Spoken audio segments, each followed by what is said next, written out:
Hello good morning नमस्कार मोर आ गोटे blog को स्वागत। आज जलान पानी भर्ती के रखी छोले भिजई रात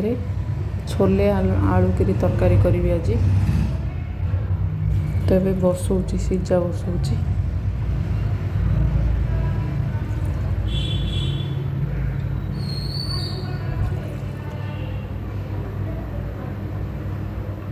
छोले आलू सीझे देवी। आज हजबैंड हेले उठी गले तो तांके पियाज काटुचंदी एठे तांके काटले सब पतला पतला सरू सरू काटुचंद तो कहली काटिदेले आलू जा पूरा छेन छत्र हो जाइए आज तो ये छोले हो गला मोर।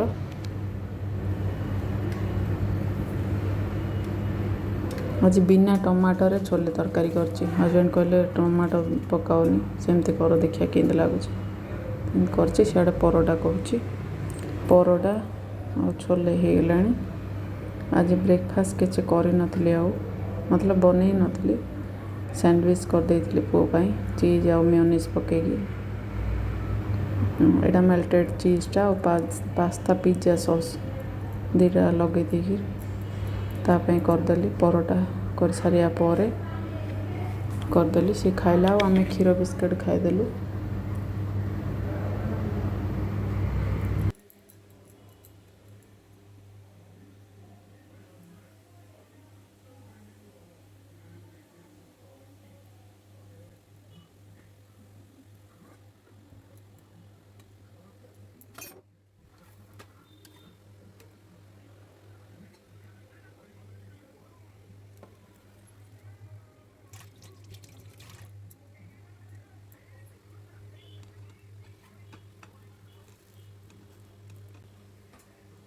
ये हजबैंड के छोले और भात सॉरी परोटा पैक करदेली।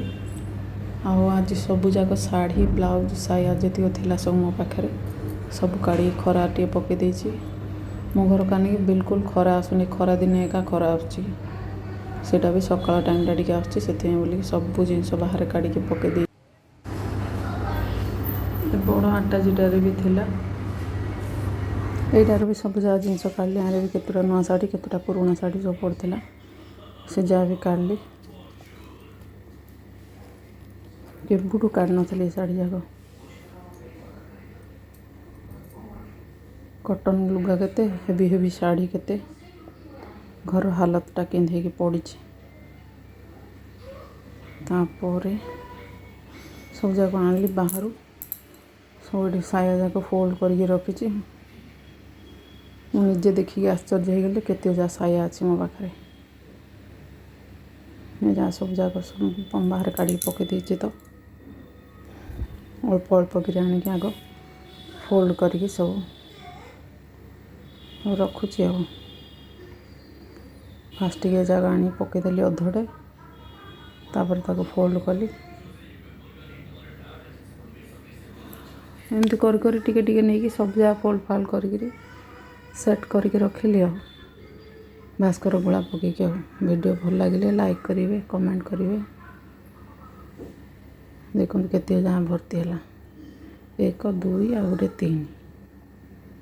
खाली शाढ़ी साया ब्लाउज एका